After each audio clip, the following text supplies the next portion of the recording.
नमस्कार दोस्तों, मैं कृष्णा सर और आज हम बात करेंगे रिट 2011 के लेवल फर्स्ट के 30 क्वेश्चन जो मैथ के पूछे गए थे उन 30 प्रश्नों का। तो चलिए दोस्तों, मैं शुरुआत करता हूं और आप भी साथ साथ कमेंट करते रहिएगा। पहला क्वेश्चन जिसके आंसर मैं सॉल्व करता हूं और आप भी अपने कमेंट बॉक्स में ज़रूर बताइएगा कि इसका आंसर क्या होता है। तो चलिए, पहला क्वेश्चन आपकी स्क्रीन पे है और कह रहा है निम्नलिखित 4 संख्याओं को अवरोही क्रम में लिखिए। देखो, क्वेश्चन सॉल्व करने से पहले मैं बता देता हूँ, एक अवरोही होता है, एक आरोही होता है। आपको पता होगा दोनों का। तो आरोही और अवरोही क्या होता है? अवरोही होता है बड़ी संख्या से छोटे की तरफ, बड़ी से छोटी संख्या की तरफ होता है, और आरोही जो होता है वो छोटी संख्या से बड़ी संख्या से छोटी संख्या से बड़ी संख्या की तरफ होता है। अर्थात मैं बोलूँ बड़ी से छोटी तो इसको बोल सकते हैं घटता क्रम, और छोटी से बड़ी बोलूँ तो बढ़ता क्रम बोल सकता हूँ।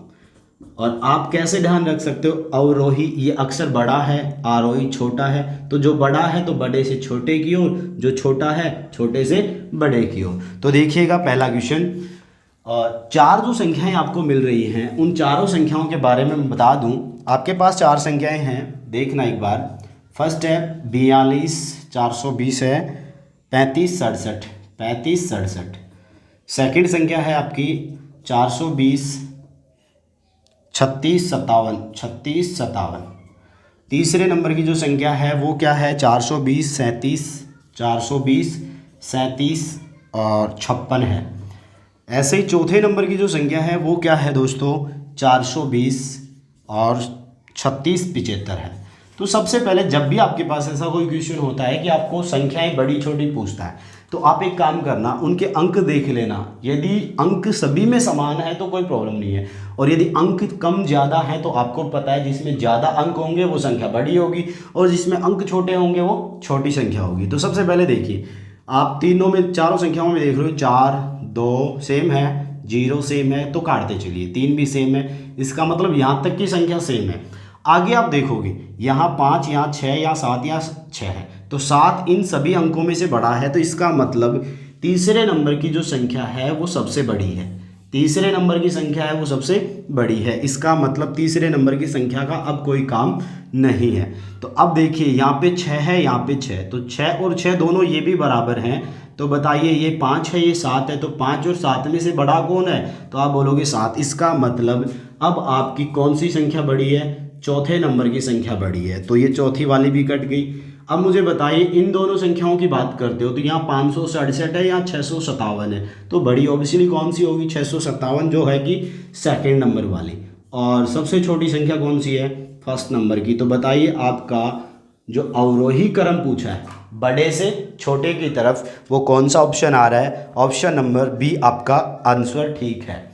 तो चलिए दोस्तों, पहला क्वेश्चन आपका कंप्लीट होता है और हम बात करते हैं इसके सेकंड प्रश्न की। सेकंड प्रश्न देखना स्क्रीन पे। लिखा गया है 1 करोड़ बराबर है। 1 करोड़ किसके बराबर है? इसने 4 ऑप्शन दिए हैं, 100 लाख के, 1000 लाख के, 10 लाख के, या 100,000 के। तो सबसे पहले तो आप 1 करोड़ तक की संख्या तो लिखना, इकाई, दहाई, सैकड़ा, हजार, 10,000, लाख, 10 लाख और करोड़। तो करोड़ में 1 करोड़ बोला है, ये आपकी 1 करोड़ संख्या है। दोस्तों आपको एक बात देखना है, यहाँ पे 3 ऑप्शन है वो लाख में है। तो आप बोलोगे इकाई, दहाई, सैकड़ा, हजार, 10,000, मतलब यहाँ तक का आपको पता है लाख में 5 जीरो होती है, 2 और 2 4 1 5, यहाँ तक का सीन लाख का है। तो भाई ये लाख का है, तो ये कितने हो गए? 100। तो आप क्या कह सकते हो, 100 तो ऐसे कैसे, और ये जीरो किसको रिप्रेजेंट करेंगी? लाख को। तो आपका ऑप्शन कौन सा ठीक है भाई? 100 लाख, यानी ऑप्शन नंबर ए ठीक है आपका। कौन सा ठीक है? ए। आप साथ साथ खुद भी कमेंट करते चलिए कौन सा आंसर है कौन सा नहीं है। तो दूसरा क्वेश्चन कंप्लीट हुआ। दूसरे क्वेश्चन का था कि 1 करोड़ बराबर है, तो आपने बोला 100 लाख के। तीसरा क्वेश्चन देखिएगा दोस्तों। तीसरा क्वेश्चन क्या कह रहा है? वो कह रहा है कि संख्या 5 करोड़ 9,04,988 को अंकों में लिखने पर प्राप्त होगा। तो देखो, जब आप डायरेक्टली लिख पाते हो तो बहुत अच्छी बात है, यदि नहीं लिख पा रहे तो ध्यान देना। इकाई, दहाई, सैकड़ा, हजार, 10,000, लाख, 10 लाख और करोड़, तो करोड़ का ये लो जी, करोड़ वाली जीरो, ये टोटल जीरो आपकी करोड़ तक की होगी। इसने बोला संख्या 5 करोड़, मतलब ये करोड़ का था तो ये हो गया 5। क्लियर हो गया। फिर कह रहा है 9 लाख, इकाई, दहाई, सैकड़ा, हजार, 10,000, लाख, यानी 9 लाख। होगी बात समझ में। अब कह रहा 4,000, इकाई, दहाई, सैकड़ा, हजार, कितने हजार हैं? 4,000। आगे क्या कह रहा है? 900, इकाई, दहाई, सैकड़ा, यानी 900, 900 हो गए। और फिर क्या कह रहा है? 88, तो 988 हो गया। तो भाई यहाँ एक जीरो गैप ये रह गया, एक जीरो ये रह गया। तो बताइए आपका ऑप्शन कौन सा ठीक रहेगा? आप कमेंट करिएगा ऑप्शन कौन सा ठीक है। डी ऑप्शन आपका ठीक है। तीसरा क्वेश्चन आपका क्लियर होता है। अब इसी के साथ हम बात करते हैं इसके चौथे क्वेश्चन की। चौथा क्वेश्चन क्या कह रहा है? एक गांव में कुल जनसंख्या है 78,692। कुल जनसंख्या है 78,692। 78,692 ये टोटल जनसंख्या है, टोटल जनसंख्या है, जिनमें से बोल रहा है कि 29,642, 29,642 कौन है भाई? पुरुष हैं। कौन है? पुरुष हैं। और कह रहा है कि 28,167, 28,167 कौन है? महिलाएं हैं। तो पूछ रहा है आगे तो, और शेष बच्चे हैं, शेष बच्चे यानी बालक हैं। तो बताओ बच्चों की संख्या क्या होगी? दोस्तों बहुत आसान क्वेश्चन है कि टोटल जो जनसंख्या है उसमें से पुरुष और महिलाओं की टोटल मैं घटा दूं तो भाई बच्चों की संख्या आ जाएगी। टोटल करना दोस्तों, 7 और 2 9, 6 और 4 10, 6 और 1 7 और 1 8, 9 और 8 17, 2 और 4 1 5। तो ये होगी 57,809। कौन है भाई? महिला और पुरुष। 57,809 कौन है? महिला और पुरुष। तो घटा दीजिए, 12 में से 9 गए तो 3 हो गया, ये बच गया 8, 16 में से 8 हो गया, और ये बच गया 0, और ये बच गया 2। तो बताइए आपका ऑप्शन है 20,883, ऑप्शन नंबर ए। तो बताइए उस गांव में टोटल बच्चों की संख्या कितनी होती है? 20,883। दोस्तों अभी तक एक नॉर्मल क्वेश्चन चल रहे हैं, इसके आगे 30 क्वेश्चन कंप्लीट करने हैं। 30 क्वेश्चन बढ़िया वाले क्वेश्चन हैं आगे भी, क्योंकि आपको पता है रिट लेवल सेकंड में इतना हार्ड लेवल नहीं आता जितना फर्स्ट लेवल के क्वेश्चनों का लैंग्वेज का प्रभाव होता है, घुमाकर क्वेश्चन पूछता है। तो चलिए आगे देखना 5वें नंबर का क्वेश्चन क्या कह रहा है। 5वां क्वेश्चन कह रहा है कि शून्य में 60 का भाग देने पर भाज्य, भाजक, भागफल तथा शेषफल क्रम से हैं। दोस्तों आप ऑप्शन कमेंट करिए जब तक मैं बताता हूं कि भाज्य, भाजक, भागफल क्या होता है। देखो जिस संख्या में भाग दिया जाता है वो भाज्य कहलाती है, जिसका भाग देते हो वो भाजक कहलाता है, और जितनी बार भाग जाता है वो शेषफल कहलाता है, और जो बचता है वो जितनी बार भाग जाता है वो भागफल कहलाता है, और जो बचता है वो क्या कहलाता है? शेषफल कहलाता है। आपको इस बात की जानकारी तो होगी भाई, शेषफल कहलाता है। तो अब आपको क्या बोला उसने कि बोल रहा है शून्य में 60 का भाग देने पर, शून्य में 60 का भाग देने पर भाज्य, भाजक, भागफल और शेषफल क्रम से क्या होंगे? भाई 60 का भाग 0 में नहीं जाता, तो नहीं जाता तो 0 नहीं जाएगा, तो ये शेषफल ही 0, ये भी बच जाएगा। तो आप क्या कह सकते हो? सुनिएगा, उसने बोला भाज्य, भाज्य यानी जिसमें भाग दिया जाता है, कौन है? 0, तो आपका पहला 0 आ गया। फिर बोला भाजक, भाजक कौन है? जिसका भाग दे रहे हो कितना है? 60 है। फिर आगे क्या बोला उसने? भागफल कितनी बार गया? 0 बार गया। और शेषफल भी क्या बचा? 0।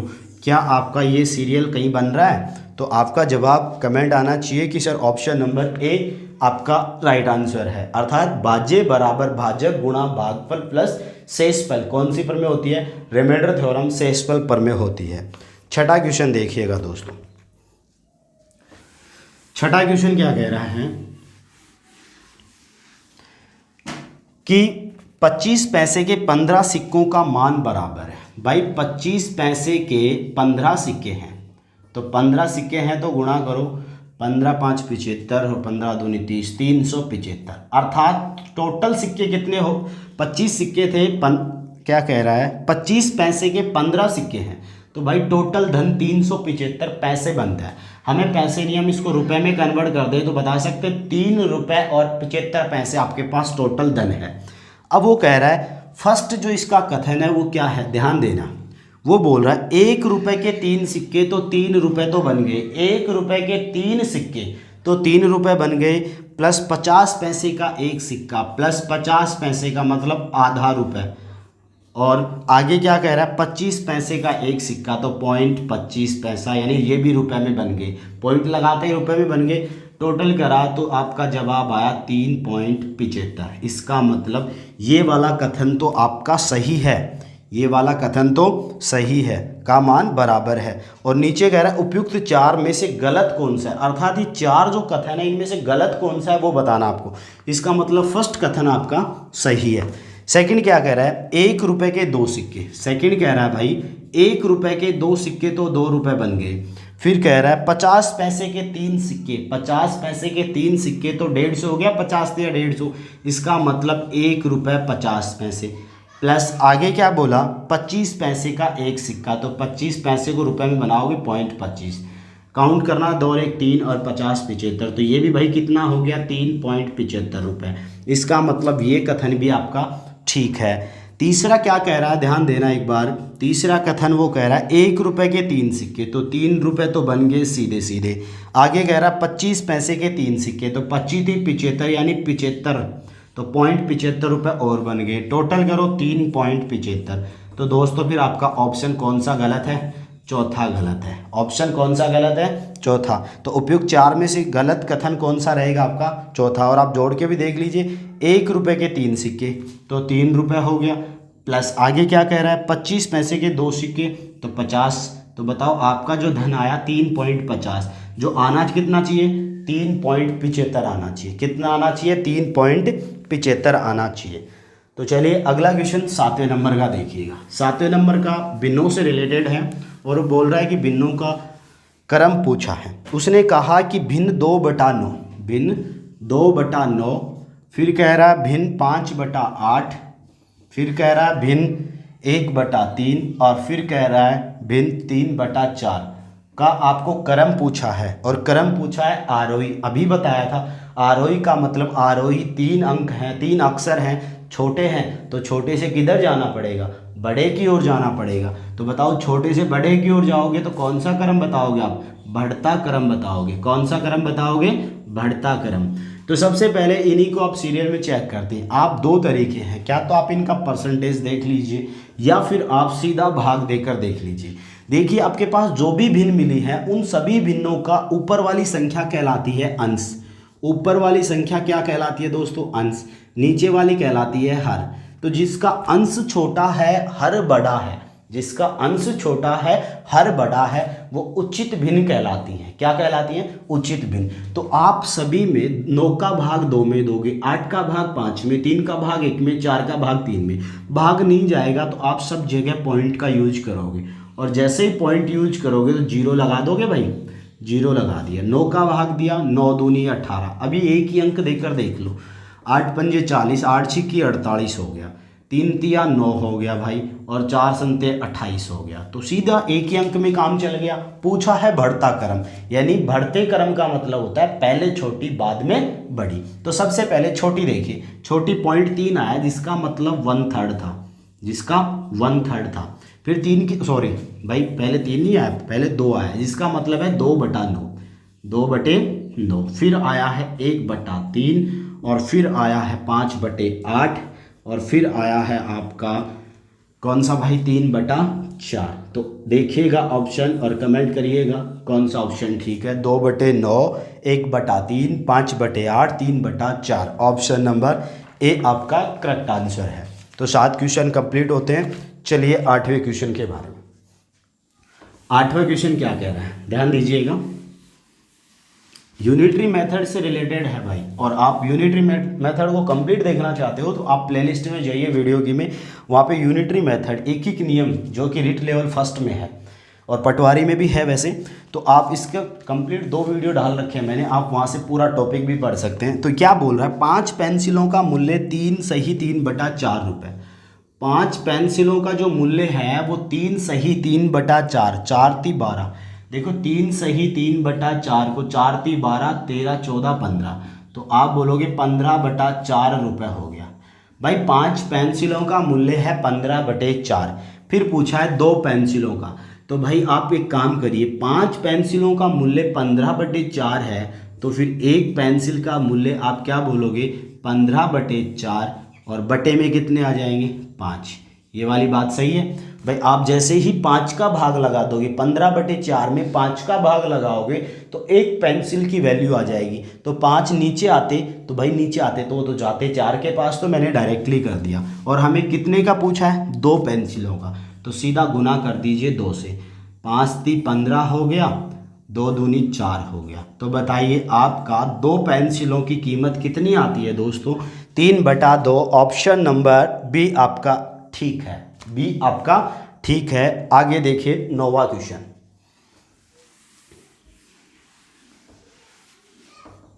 9वां क्वेश्चन कह रहा है निम्न में से कौन सा कथन सही है, निम्न में से कौन सा कथन सही है। वो बोल रहा है एक अभाज्य संख्या नहीं है, एक अभाज्य संख्या नहीं है। बोला नहीं, सही है भाई, एक अभाज्य संख्या नहीं होती है। ध्यान देना एक बार, 1 2 3 4 5 6 ये अपने पास प्राकृत संख्याएं हैं। तो आप इनमें क्या बोलते हो कि सबसे छोटी प्राकृत संख्या 2 होती है। सबसे छोटी प्राकृत संख्या, सबसे छोटी अभाज्य संख्या, अभाज्य संख्या कौन सी है भाई, सबसे छोटी, तो आप बोलोगे 2 है। आप बोल सकते हो सम अभाज्य की बात करूं, सम अभाज्य की बात करूं तो सम अभाज्य भी कितना, कौन सी संख्या है, 2 ही है। मतलब एक ऐसी संख्या 2 ही है जो केवल अभाज्य भी है और सम भी है। बाकी आप जैसे 3 5 7 11 13 ये जो भी संख्या आप देखोगे वो सारी सारी अभाज्य होंगी, लेकिन वो कैसी होंगी, विषम होंगी। सम अभाज्य केवल एक संख्या है, वो कौन सी है, 2। तो बोला सर फिर एक का क्या रोल है, एक की बात करूं तो ये ना तो भाज्य है, ना तो भाज्य है और ना ही अभाज्य है, अर्थात ये भाज्य में भी काउंट होता है और अभाज्य में भी। इसलिए देखना कैसे, आप बोल रहे थे एक को आप 1 × 1 बोलते हो, 2 को आप 2 × 1 बोल सकते हो, 3 को आप 3 × 1 बोल सकते हो, 4 को आप 2 × 2 × 1 बोल सकते हो। तो मुझे एक बात बताइए, जो एक ये संख्या है वो अभाज्य संख्याओं में भी है और एक है वो भाज्य संख्याओं में भी है। इसका मतलब एक ना तो भाज्य है और ना ही अभाज्य है।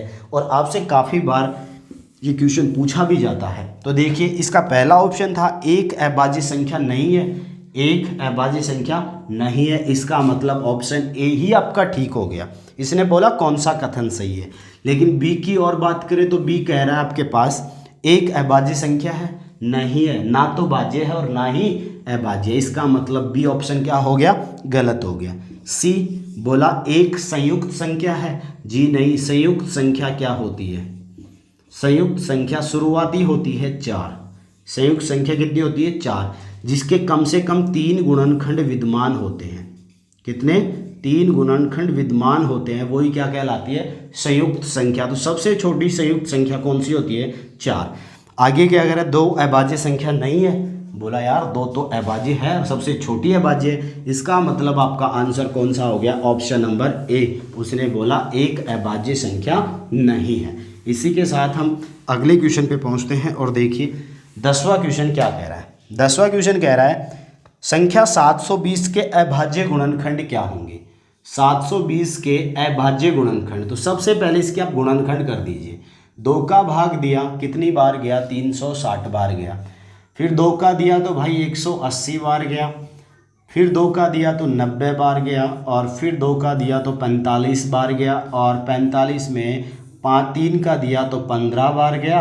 और 15 में फिर 3 का दिया तो 5 बार। 5 में दिया 5 का तो 1 बार। इसका मतलब आप 720 के बारे में क्या कह सकते हो, 720 के बारे में है 2 × 2 × 2 × 2। 2 कितनी बार है, 1 2 3 4, और उसी के साथ है 3 × 3 × 5।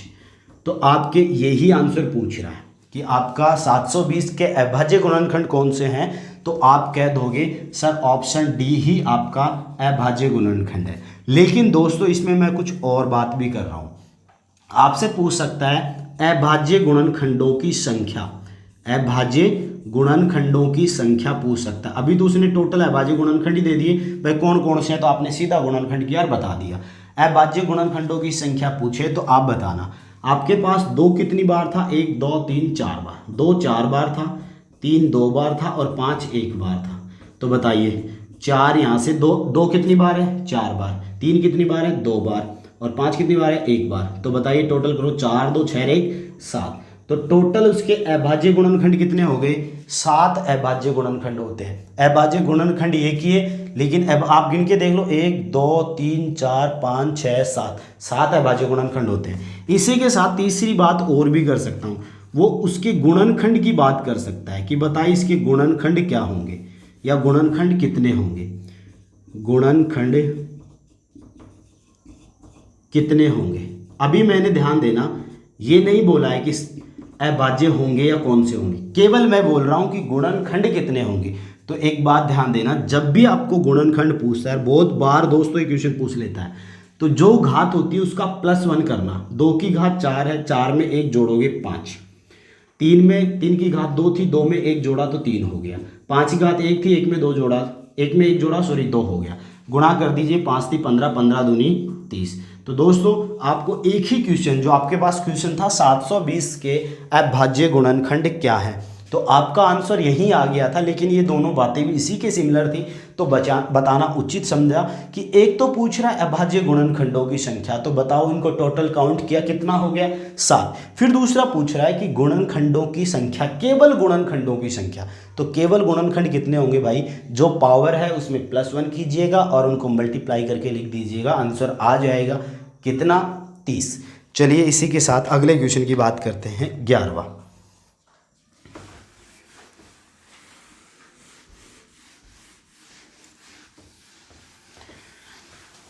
11वां क्वेश्चन है, संख्या 425 तथा 476 का महत्तम समवर्ती HCF।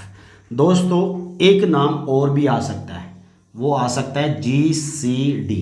क्या आ सकता है, GCD, highest common factor, greatest common division. तो आपके पास जहां पर भी HCF ना देकर वो GCD बोलता है, तो GCD का मतलब भी आप उसका HCF ही फाइंड आउट करोगे। तो अपने क्वेश्चन पे पहुंचते हैं। उसने बोला 425 और 476 का HCF यानी GCD ज्ञात कीजिए।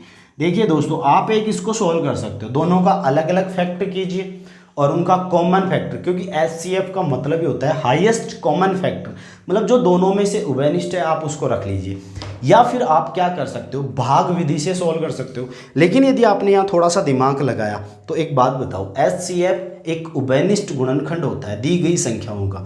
तो आपको पता है 425 और 476 का उभयनिष्ठ गुणनखंड यदि 4 होता, ऑप्शन नंबर ए, तो बताओ 4 का भाग क्या 425 में जाता है क्या? तो आप बोलते सर ऑप्शन ए तो देखते ही कट हो गया। बी की बात करूँ तो बी देखना, बी में है 5, 5 का भाग 425 में जाता है, 476 में नहीं जाता, इसका मतलब बी भी कट हो गया। बात करें सी और डी की, यहाँ थोड़ी सी बात दिक्कत कर गई। यहाँ सी में 17 था और डी में 51 था। अब मुझे बताइए 17 का गुणज है 51, 17 × 51 होता है। तो आप एक बात हो, आपको तो सबसे छोटी वाला पार्ट रखना है, तो आप कितना आंसर दे सकते हो? बोला सर उसका HCF कितना हो गया, 17 हो गया। अब आप इसको सॉल्व भी कर सकते हो। आप हम भाग विधि से ही सॉल्व कर रहे हैं। 425 का भाग देना था भाई, छोटी संख्या का भाग बड़ी संख्या में देना है, 476 में देना है, यही देना था। 425 एकम 425 हो गया भाई, लेस करना, इसका 1 हो गया और ये 5 हो गए, 51 बच गए। 51 का भाग वापस जो भाग जिसका भाग दिया था उठा लीजिए, 425 भाग दीजिए भाई, कितनी बार जाएगा? 5 8 40, 5 एकम 5, 8 बार जाएगा, 8 एकम 8, 5 8 40। तो आप लेस करिएगा, 25 8 डिफरेंस हो गया 17। कितना हो गया? 17। तो अब मुझे बताइए अब कौन सा उठाओगे? पहले 425 उठाया, अब 51 उठाना है, 51। तो 17 × 51 टोटल भाग कंप्लीट, इसका मतलब आपका यहाँ आंसर भी कंप्लीट। तो लास्ट आपका जो उभयनिष्ठ आया है वो कितना आया दोस्तों? 17। और उम्मीद है आप इस तरीके से भी और इस तरीके से भी क्वेश्चन को सॉल्व कर सकते थे। और दोस्तों वीडियो को शेयर भी करते रहिए साथ साथ। चलिए अगले क्वेश्चन पे चलते हैं, 12वें क्वेश्चन पे।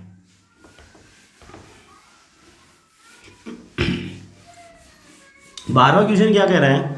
12वां क्वेश्चन कह रहा है कि संख्या 90, 60, 75, 35 का LCF क्या होगा?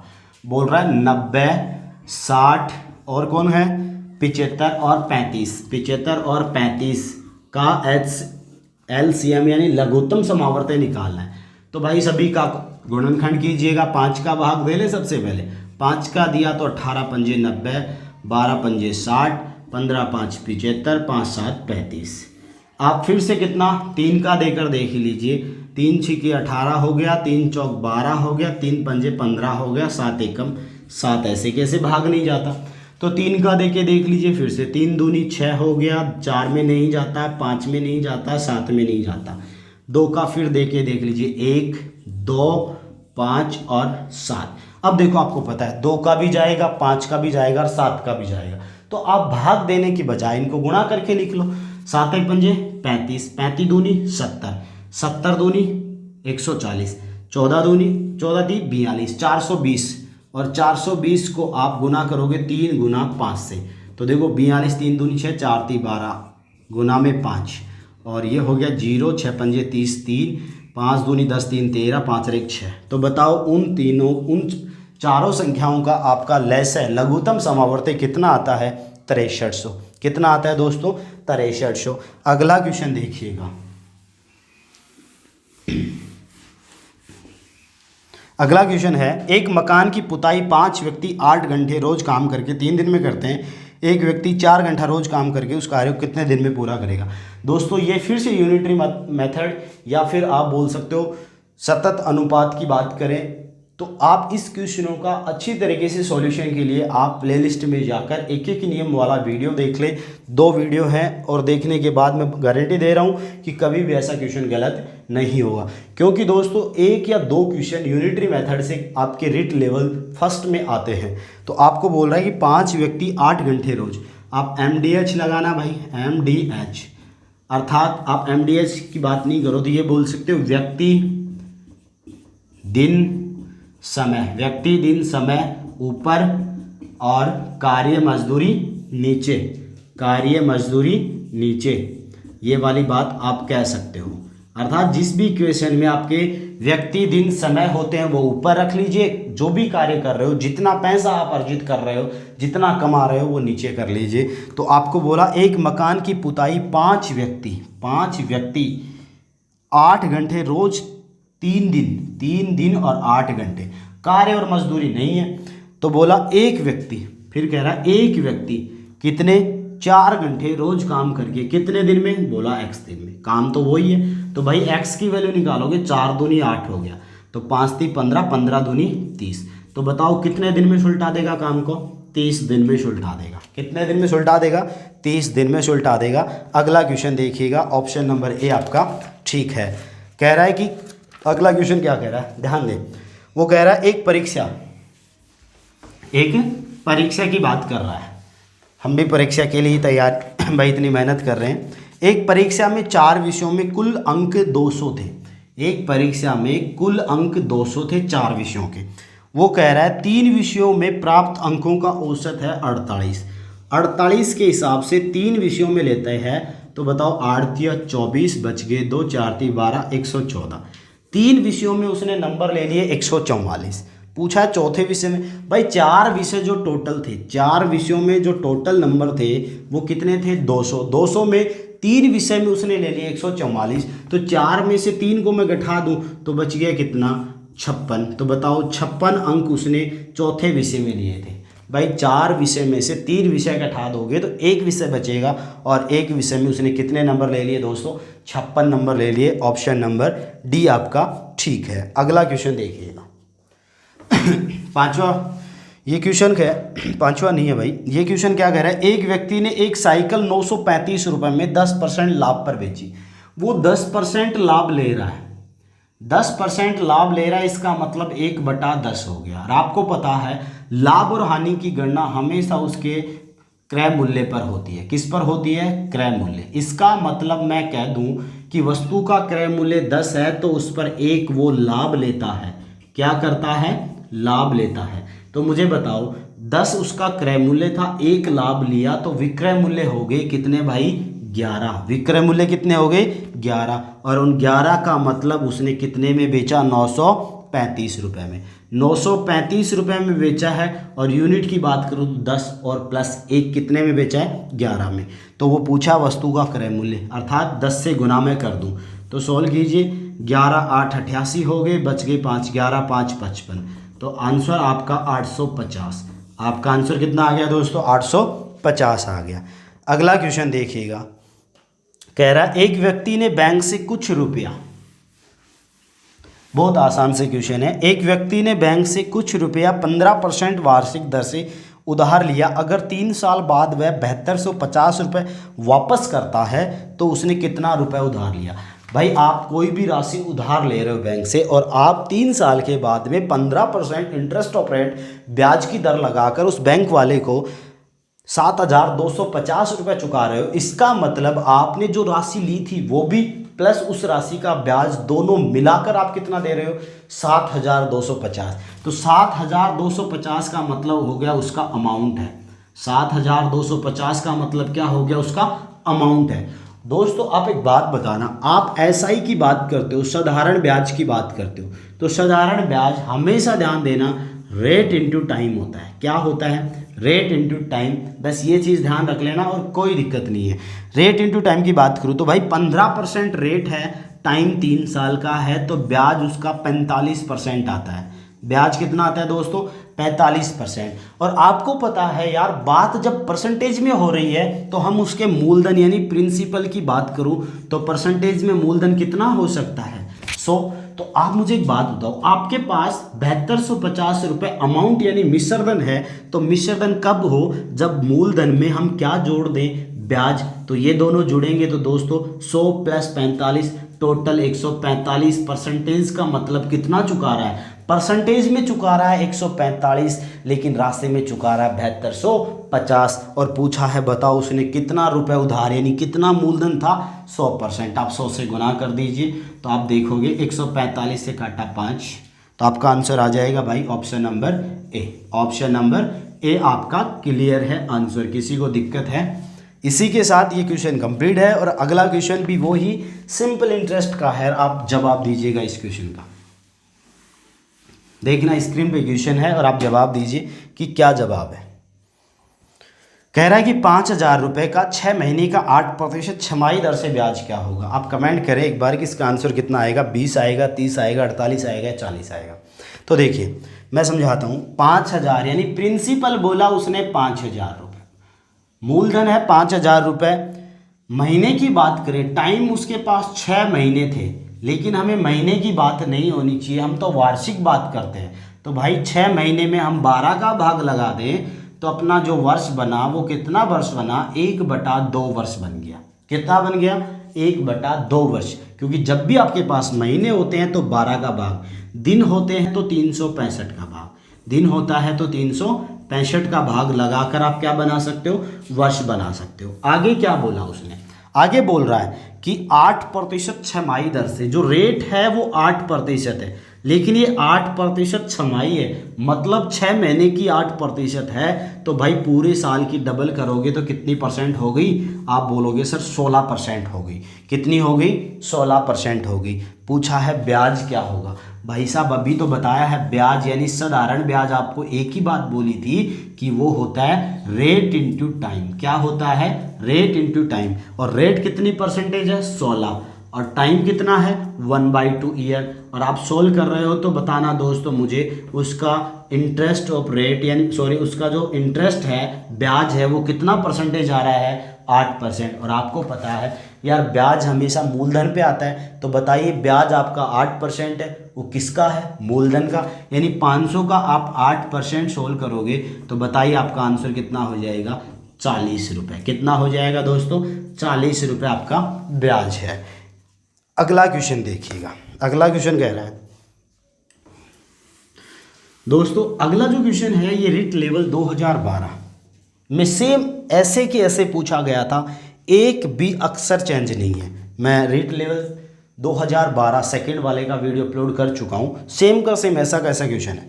एक व्यक्ति एक्स है भाई, 100 रुपये की वस्तु को 10% हानि से व्यक्ति वाई को बेच देता है, वाई उस वस्तु को 10% लाभ से व्यक्ति जेड को बेच देता है, तो वाई ने किस मूल्य पर वस्तु जेड को बेची? भाई एक एक्स था, एक वाई था और एक जेड था, तीन भाई साहब थे। इन्होंने क्या किया, एक्स ने वस्तु 100 रुपये में खरीदी और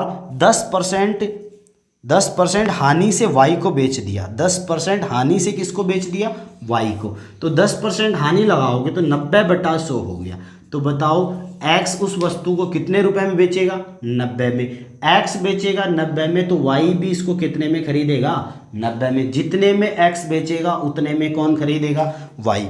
आगे कह रहा है वाई उस वस्तु को 10%, वाई इस पे 10% लाभ लेता है तो 110/100 करेगा, और आप इसको सोल्व करोगे तो 11,999।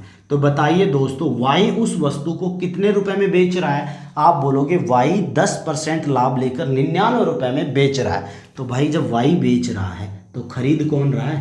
z। इसका मतलब z ने खरीदी कितने में? 99 रुपए में। ऑप्शन नंबर बी आपका क्लियर है, आंसर बी आपका क्लियर है।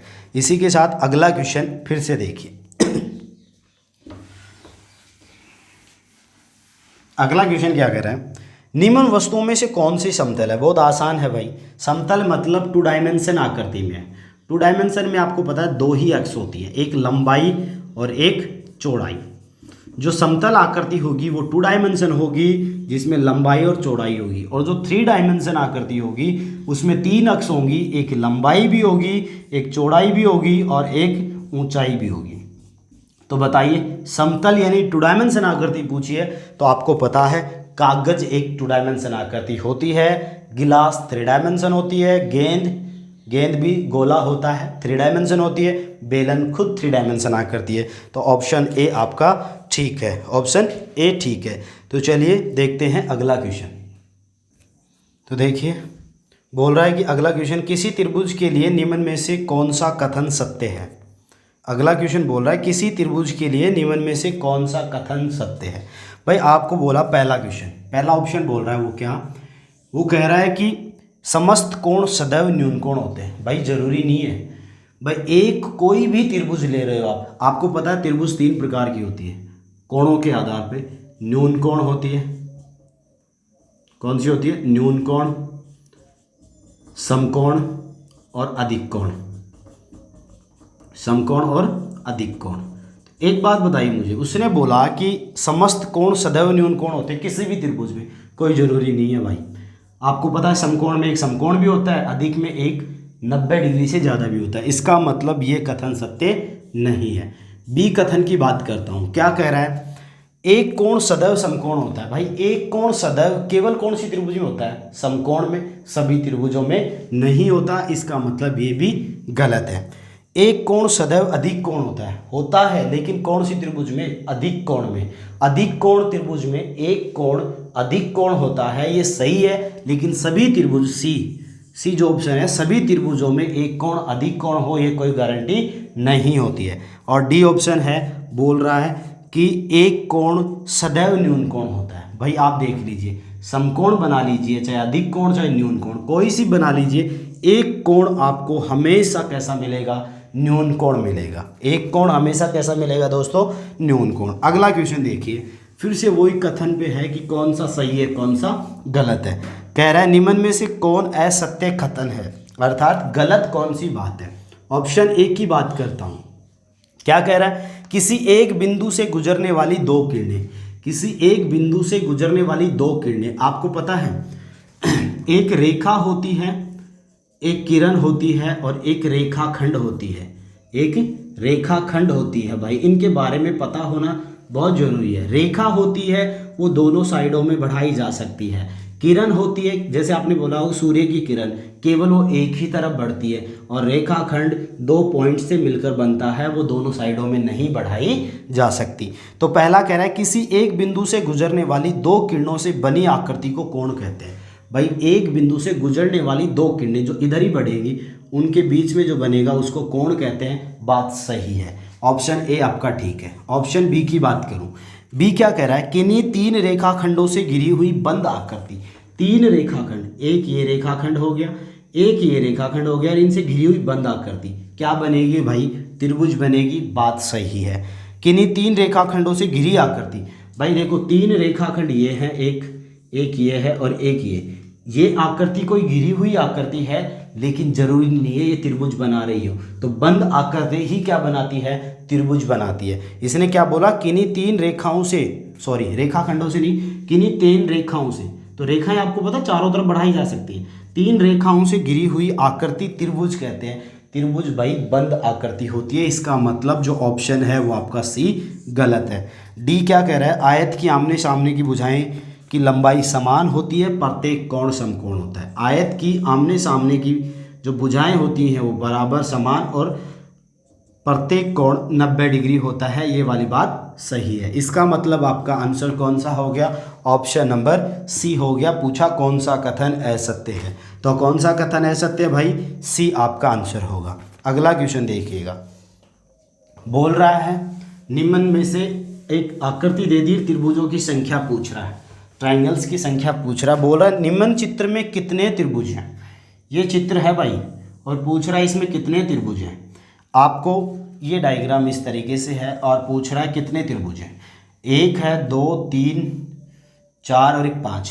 इसके ऑप्शन 5, इसमें कितने हैं त्रिभुज हैं भाई, कितने त्रिभुज हैं 5। देखो एक बार, ए बी सी डी और ई। आप बताना, पहली बात कह सकते हो ए बी सी एक त्रिभुज है, दूसरी कह सकते हो बी डी ई भी त्रिभुज है, तीसरा आप कह सकते हो बी ई सी भी है, बी ई सी भी है, चौथा क्या कह सकते हो, ध्यान देना, E B A B E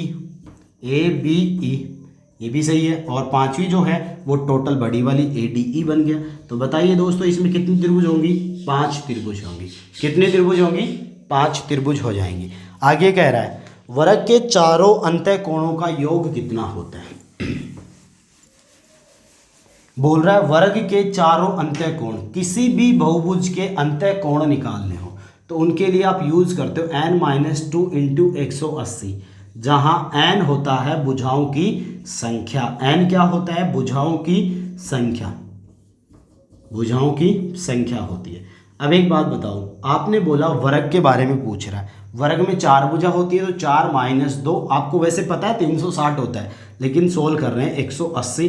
4 में से 2 गया, 2 × 180, तो बताओ टोटल कितना बन गया, 360 डिग्री। अर्थात किसी भी बहुभुज के अंतः कोणों का योगफल n-2 इंटू 180 से ज्ञात कर सकते हैं। चतुर्भुज हो, पंचभुज हो, षटभुज, अष्टभुज, कितना भी हो सकता है। अगला क्वेश्चन देखिएगा, कह रहा है कि निम्न में से कौन सा कथन सत्य है। भाई साहब ये क्वेश्चन बहुत अच्छे होते हैं जो कथन से रिलेटेड होते हैं, सत्य असत्य से रिलेटेड होते हैं। ये गलत होने के चांसेस भी सबसे ज़्यादा होते हैं। क्वेश्चन कह रहा है निम्न में से कौन सा कथन सत्य है।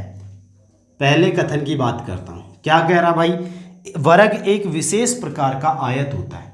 वर्ग, ये लो जी, विशेष प्रकार का आयत होता है।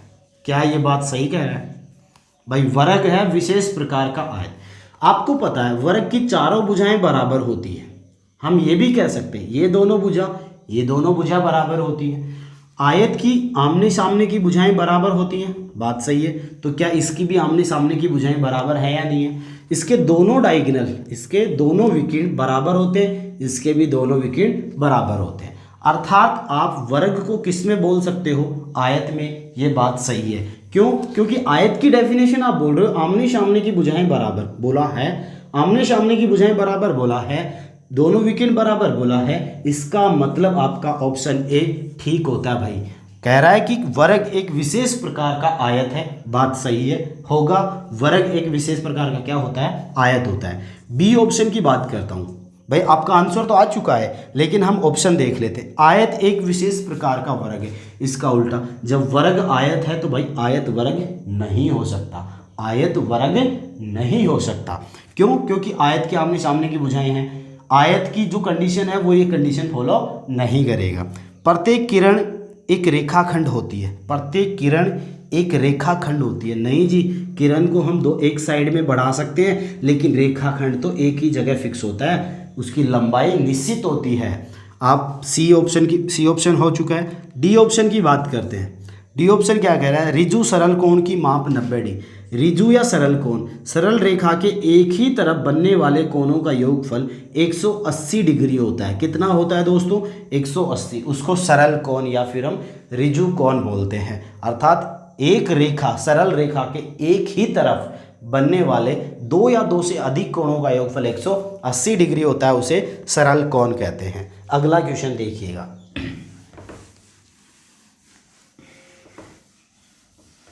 अगला क्वेश्चन कह रहा है किसी मैदान का एक चक्कर लगाने में 250 मीटर दौड़ना पड़ता है। एक लड़की 75,000 सेंटीमीटर दौड़ चुकी है। सबसे पहली बात तो इकाइयाँ अलग अलग है, ध्यान देते हुए।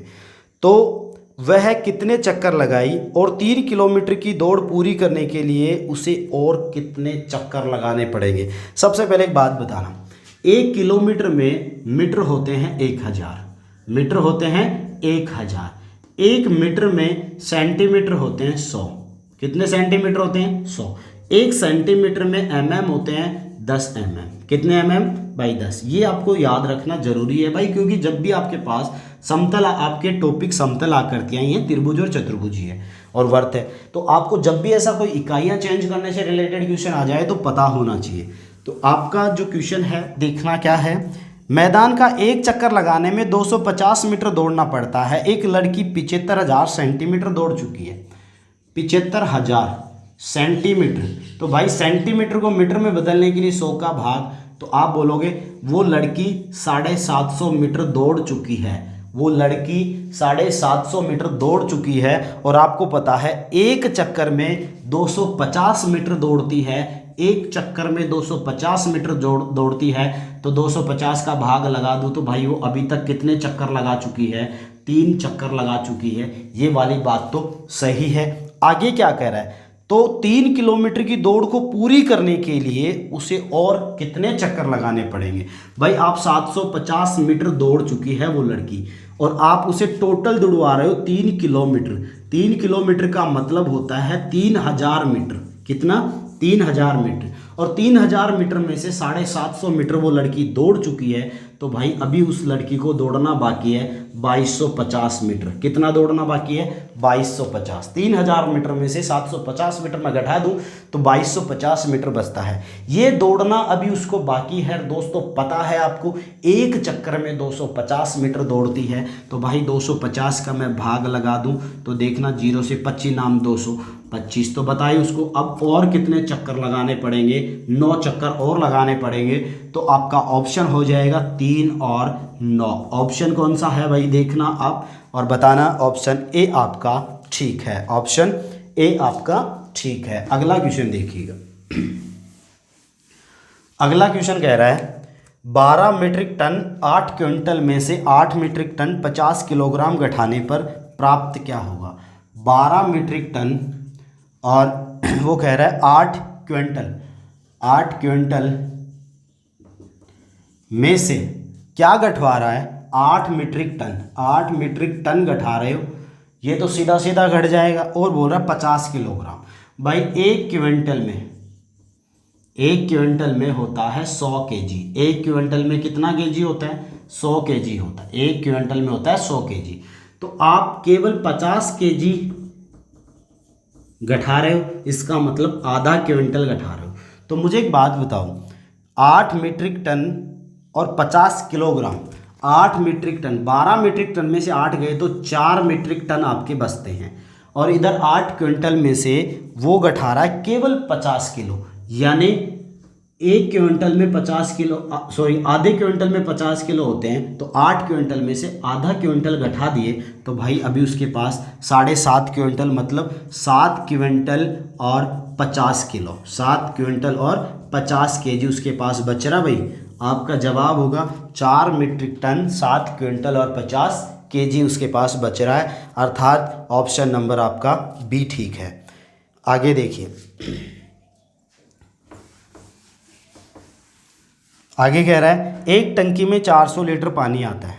एक टंकी में 400 लीटर पानी आता है, इसमें 12 लीटर 500 मिलीलीटर पानी। सबसे पहले 1 लीटर में बात करना, 1 लीटर में मिलीलीटर कितना होता है? तो आप बोलोगे 1 लीटर में 1000 मिलीलीटर होता है। कितना होता है? 1000 मिलीलीटर होता है। एक टंकी में 400 लीटर पानी है, इसमें से 12 लीटर 500 मिलीलीटर। 1 लीटर में 500 मिलीलीटर है तो आधे लीटर में 500 मिलीलीटर हो जाएगा। सॉरी, ये 1000 था तो 500 मिलीलीटर। तो बताओ 500 मिलीलीटर का मतलब है आधा लीटर। 500 मिलीलीटर का मतलब है आधा लीटर। तो आप एक बात बताइए, इसमें से 12 लीटर 500 मिलीलीटर यानी 12.5 आप कम कर रहे हो। कितने में से? 400 जो टोटल लीटर था, टोटल 400 में से आप 5 यानी आधा कम कर रहे हो। तो बताइए कितना बच गया? 12.5, 12 1 और 500 मिलीलीटर। तो 500 मिलीलीटर का मतलब कितना? आधा। तो 12.5 आप कम कर रहे हो तो देखना 12.5 कम करिए, ये 5 हो गया, बच गया 9 में से 2 7 और ये 9 में से 8, 387.5 लीटर अभी भी उस टंकी में बच रहा है। कितना बच रहा है? 387.5 लीटर बच रहा है। और आपको पता है इसको 25 डिब्बों में भरना है। 387.5 को आप डिब्बों में 25 डिब्बों में भरोगे तो 25 का भाग लगा दोगे तो आपका ऑप्शन आ जाएगा 15.5। और 15.5 का मतलब 15 लीटर और 500 मिलीलीटर। 15 लीटर और 500 मिलीलीटर, ऑप्शन नंबर सी आपका ठीक है। और अगला क्वेश्चन देखिएगा।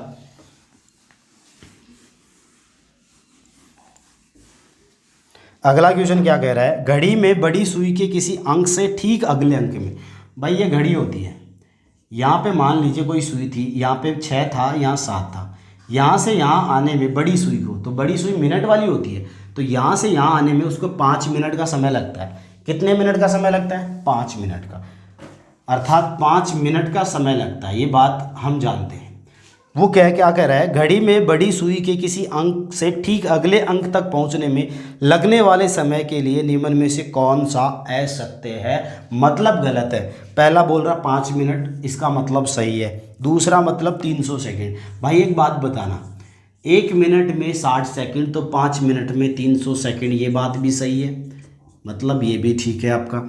तीसरा बोल रहा है 1/12 घंटे। 1/12 घंटे यार इसको सेकंडों में बनाओगे, 1 घंटे में 60 मिनट और 1 मिनट में 60 सेकंड, तो टोटल 3600 सेकंड होती है।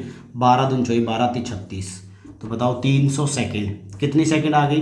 300 सेकंड। या फिर आप घंटे में बदल लीजिए सीधा ही इसको, तो आप बोलोगे सर 60 से गुणा कर दीजिए, 12 पंजे 60। बताओ कितनी मिनट होगी? 5 मिनट। इसका मतलब ये बात भी सही है।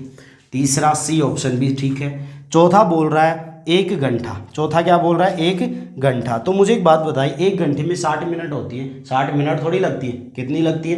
5 मिनट। ऑप्शन कौन सा ठीक है आपका? डी ऑप्शन ठीक है। अगला क्वेश्चन देखिएगा।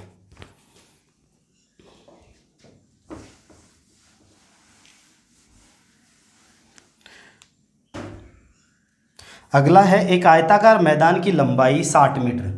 आयताकार मैदान की लंबाई 60 मीटर और चौड़ाई कह रहा है 40 मीटर।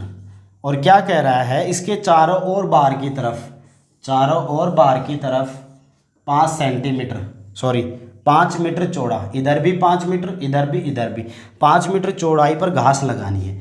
ये वाले क्षेत्रफल पे घास लगानी है। तो पूछ रहा है, बता रहा है आपसे, बोल रहा है कि क्या वो घास का क्षेत्रफल क्या होगा। तो भाई आयत जो रेक्टेंगल पढ़ाया था उसमें बता चुका हूँ क्या, कि आप अंदर वाले आयत का क्षेत्रफल निकालिए, बाहर वाले आयत का क्षेत्रफल। बाहर वाले आयत के क्षेत्रफल में से ये खाली भाग घटा दीजिए। देखो बाहर वाले की बात करें, 5 इधर बढ़ रही है, 5 इधर, 5 और 5 10 बढ़ रही है। कितने में? 60 में। तो ये टोटल हो गई 70 लंबाई। चौड़ाई की बात करो, 5 इधर बढ़ेगी, 5 इधर, 5 और 5 10, 40 में बढ़ी तो कितनी होगी? 50।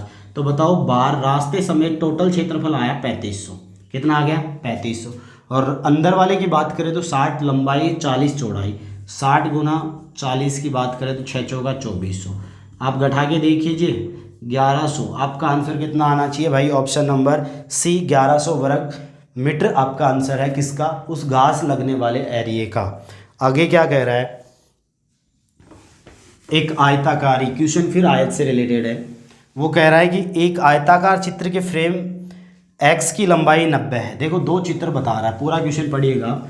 2 चित्र बता रहा है वो, एक आयत है और एक वर्ग है। एक आयत है और एक वर्ग है। क्या बता रहा है? आयत की फ्रेम एक्स की लंबाई 90 है, ये एक्स है, और कह रहा है चौड़ाई 70 है, ये 70 है। मतलब एक्स था आयत, और वो कह रहा है एक वर्गाकार फ्रेम वाई की भुजा है 80, ये वाई है, इसकी भुजा है 80। आपको पता है चारों भुजा सेम होती हैं। इसकी ये 90 तो ये भी 90 होगी, ये 70 तो ये भी 70 होगी। क्या बोल रहा है इनसे, फ्रेम एक्स का परिमाप 6300 है। अब एक बात बताओ, पूरा पढ़ना, ए ऑप्शन पढ़ना। फ्रेम एक्स का परिमाप 6300 वर्ग सेंटीमीटर, वर्ग सेंटीमीटर। भाई साहब एक बात सीधी ही, आपको पता है परिमाप की इकाई केवल सेंटीमीटर होती है, केवल सेंटीमीटर हुआ, मीटर हुआ, ये होती है। और आपको पता है वर्ग सेमी यानी वर्ग इकाई होता है किसका, कि उसका क्षेत्रफल का। किसका होता है, क्षेत्रफल का। तो भाई पहला ऑप्शन वैसे ही गलत हो गया, ऐसे ही दूसरा ऑप्शन भी गलत है। तीसरा बोला दोनों फ्रेम एक्स और वाई का परिमाप बराबर 320 वर्ग सेमी है। देखो दोनों का परिमाप बराबर तो है, दोनों का परिमाप बराबर है, और वो क्या बोल रहा है, दोनों फ्रेम एक्स और वाई दोनों का मिलाकर 320 के बराबर है क्या, ना जी, अलग अलग 320 के बराबर है। चौथा ऑप्शन है दोनों फ्रेम एक्स तथा वाई का परिमाप 320 के बराबर है। बोला सर ये भी 320 है और ये भी 320 है। तो चलिए दोस्तों, हम इसी के साथ शुरू अगले वीडियो के साथ मिलते हैं, और जब तक के लिए धन्यवाद।